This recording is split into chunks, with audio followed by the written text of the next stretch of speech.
దేవుని బిడ్లారా, దేవుడు మనకు నిత్యము తోడై ఉండి నడిపించునుగాక. ఆయన కృప, ఆయన కాపుదల, భద్రత నీకు నీ కుటుంబానికి దీవెనకరంగా ఉండునుగాక. Amen, amen. ఈ దినము దేవుడు దేవుని వాగ్దానాన్ని పొందుకుందాం. ఆది కాండము 37వ అధ్యాయము 18వ వచనము నుండి 26వ వచనం వరకు ధ్యానించుకుందాం. ఇక్కడ మనం చూస్తున్నప్పుడు ఒకే కుటుంబము కనబడుతుంది. యాకోబు యొక్క కుటుంబము కనబడుతుంది. ఇక్కడ మనం చూస్తున్నప్పుడు యాకోబుకు 12 మంది కుమారులు అయితే ఇక్కడ మనకు 11 మంది కుమారులు కనబడతా ఉన్నారు. కాబట్టి 10 మంది కుమారులు తండ్రి యొక్క మందను తీసుకొని ఆయా ప్రాంతాలు ఆ మందను మేపడానికి వాళ్ళు వెళ్ళారు. గొర్రెల మందను. తండ్రి యాకోబు యోసేపును పిలిచి, నీ అన్నలు మందను మేపనికి వెళ్ళారు, వారికి భోజన పదార్థము తీసుకెళ్ళి వాళ్ళు క్షేమంగా ఉన్నారా లేదా, వారి యొద్ద నుండి ఒక క్షేమ సమాచారము తీసుకొని రమ్మని యాకోబు తన కుమారుడైన యోసేపునిచ్చి పంపిస్తాడు.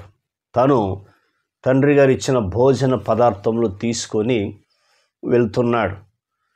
వెళ్తున్నప్పుడు చాలా ప్రాంతం వెళ్ళాడు, ఎవరూ కానరాలేదు. కొంతమంది దారి వెంబడ వెళ్తున్నప్పుడు వారిని అడుగుతున్నప్పుడు, పలానా వ్యక్తులు ఇంతమంది ఉంటారు, ఇంత పెద్ద మంద ఉన్నది, వాళ్ళు ఎటు చోటు పోయారు తెలుసా అంటే, వాళ్ళు దాతోను ప్రాంతం అటు వెళ్ళారని వాళ్ళకు ఆ సమాచారాన్ని తెలియపరుస్తూ ఉంటాడు. వాళ్ళు వెంటనే అతడేం చేస్తాడు, ఆ ప్రాంతానికి ప్రయాణమై వెళ్తాడు. వెళ్ళి అక్కడ దోతాను అనే ప్రాంతానికి వెళ్తారు. సరే వెళ్ళాడు. దూరం నుంచే ఆ యొక్క వాళ్ళ అన్నల దగ్గరికి వెళ్తున్నప్పుడు అన్నలు చూసి ఏమంటారో చూడండి. అతడు దగ్గరకు రాక మునిపే వారు దూరము నుండి అతన్ని చూచి అతన్ని చంపుటకు దురాలోచనలు చేసిరి. ఒకవేళ ఇలాంటి సహోదరులు, ఇలాంటి బంధువులు, ఇలాంటి స్నేహితులు వాళ్ళు నీకు ఉన్నారా? బాధపడకు, భయపడకు. దేవుడు నీకు తోడుంటాడు. యోసేపుకు తోడైన దేవుడు నీకు కూడా తోడై ఉంటాడు. యోసేపును తన యొక్క బాధల నుంచి విడిపించిన దేవుడు నీకు కూడా విడిపిస్తాడని పరిశుద్ధమైన గ్రంథము తెలియపరుస్తుంది. కాబట్టి ఇప్పుడు అతడు రాగానే అతన్ని ఎలా చేస్తున్నారో చూడు. వాళ్ళొక ఆలోచన, వీనిని చంపి ఇక్కడనున్న ఒక గుంటలో పారవేసి దుష్ట మృగము వీని తినివేసినని చెప్పుదుము, అప్పుడు వీని కలలేమవునో చూద్దాము రండి అని ఒకంతో ఒకడు మాట్లాడుకుంటున్నారు. సొంత అనలే. చూసావా, చంపాలని ఒక ఆలోచన, ఎంత దుర్మార్గమైన ఆలోచన చూడు. అక్కడ రూబేను వారి కంట పడకుండా, వాడు మన తమ్ముడు, అలా చేయకూడదని చెప్పేసి వెంటనే అతను తప్పిస్తాడు. దేవుడు అక్కడ రూబేను వాడుకున్నాడు. ఆ తర్వాత మళ్ళీ అతను గుంటలు వేసేద్దామన్నారు. గుంటలు వేశారు. వేసిన తర్వాత మళ్ళీ కొంతసేపటికి దేవుడు యూదాను వాడుకున్నాడు. గుంటల్లో ఉంటే వాడు చచ్చిపోతాడు, వాడు మన రక్త సంబంధి. మీరు ఎందుకంటే ఈ 18 నుంచి 26 వరకు 27 వరకు చదివితే మీకు అర్థమవుతుంది. కాబట్టి ఇప్పుడు వాళ్ళు మాట్లాడుతున్న మాట ఏంటంటే, యూదా అన్నాడు, వీడిని అమ్మేద్దాం, ఐగుప్తులు వస్తున్నారు, వాళ్ళు వ్యాపారం చేసుకొని వెళ్ళిపోతున్నారు, కాబట్టి వాడికి అమ్మేద్దాము అన్నప్పుడు వారు కూడా సమ్మతించారు. ఆ తర్వాత యోసేపు ఐగుప్తుకి వెళ్ళిన తర్వాత ఎంతో భయంకరంగా శ్రమలు, బాధలు, కష్టాలు వచ్చాయి. ఆ శ్రమలు, బాధలు, కష్టాలన్నిట్లో కూడా అతడు దేవుని యందు విశ్వాసం, నమ్మకము ఏనాడు కూడా సన్నగిల్లేదు. ప్రార్థన జీవితం కలిగి ఉన్నాడు, నిరీక్షణ కలిగి ఉన్నాడు.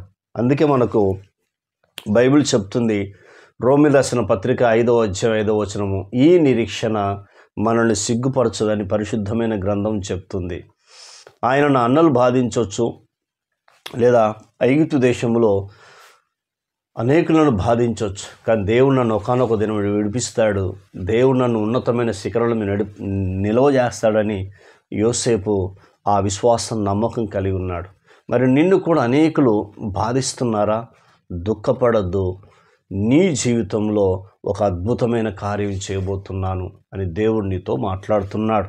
ప్రియ సహోదరుడా, ప్రియ సహోదరి, యేసుక్రీస్తునందు విశ్వాసం ఉంచుము, యేసుక్రీస్తునందు నమ్మకం కలిగి ఉంటే నీ జీవితంలో కూడా ఆయన ఒక అద్భుతమైన కార్యం చేయబోతాడు. నీ దుఃఖాన్ని, నా దుఃఖాన్ని తీసివేయడానికే ఆయన ఈ లోకానికి వచ్చాడు. మన యొక్క పాపము, మన రోగాలు, మన దరిద్రతను ఆయన కలువరి శిలువలో మోసుకొని పోయాడు. ఇప్పుడు అన్నల పరిస్థితి ఎంత దారుణంగా ఉందో ఒక్కసారి మనము వాక్యాన్ని ధ్యానించుకుందాం.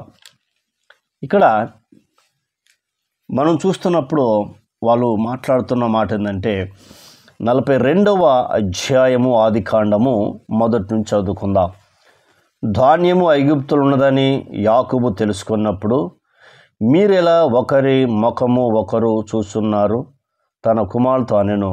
మరి ఏం చెప్తున్నాడంటే, ఇక్కడ మరి అతడు చూడుడి, ఐగుప్తులో ధాన్యమున్నదని వింటిని, మనం చావక బ్రతుకున్నట్లు మీరు అక్కడికి వెళ్ళి మన కొరకు ధాన్యము తీసుకొని రమ్మని. అంత భయంకరమైన కరువు వచ్చింది. ఎవరైతే శ్రమపరుస్తారో, ఎవరైతే దుఃఖ పెడతారో, ఎవరైతే బాధ పెడతారో వారి జీవితంలో భయంకరమైన కరువు, భయంకరమైన ఆకలి దప్పులు, భయంకరమైన సమస్యలు వస్తాయి.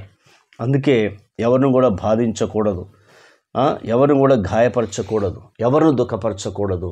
ఇక్కడ సొంత అన్నలే యోసేపుని ఇంత భయంకరంగా దుఃఖపరిచిన తర్వాత తండ్రి అంటున్నాడు, రే ఐగుప్తులో ధాన్యం ఉందట్రా, మనం ఎందుకు ఒకరి ముఖం చూసి చచ్చిపోతాము, వెళ్ళి ధాన్యం కొనుక్కొని రండిరా అంటున్నాడు. ఇప్పుడు యోసేపు యొక్క పొజిషన్ ఏంటో మనం నేర్చుకుందాం. 43వ అధ్యాయం ఆదికాండము మనం చూద్దాం. అంటే ఎంత అద్భుతమైన మాటలో మనకిక్కడ కనబడుతూ ఉన్నాయి. ఇదే 42వ అధ్యాయమే. 42వ అధ్యాయము 6వ వచనం చదువుకుందాం. అప్పుడు యోసేపు ఆ దేశమంతటి మీద అధికారి అయి ఉండెను. అతడే ఆ దేశ ప్రజలందరికీ ధాన్యం అమ్మకం చేయువాడు గనుక యోసేపు సహోదరులు వచ్చి ముఖములు నేలను మోపి అతనికి వందనము చేసిరి. చూసారా? తర్వాత 8వ వచనం, యోసేపు తన సహోదరులను గుర్తుపట్టాను కానీ వారు అతన్ని గుర్తుపట్టలేదు. అంత దేవుడు దీవించాడు.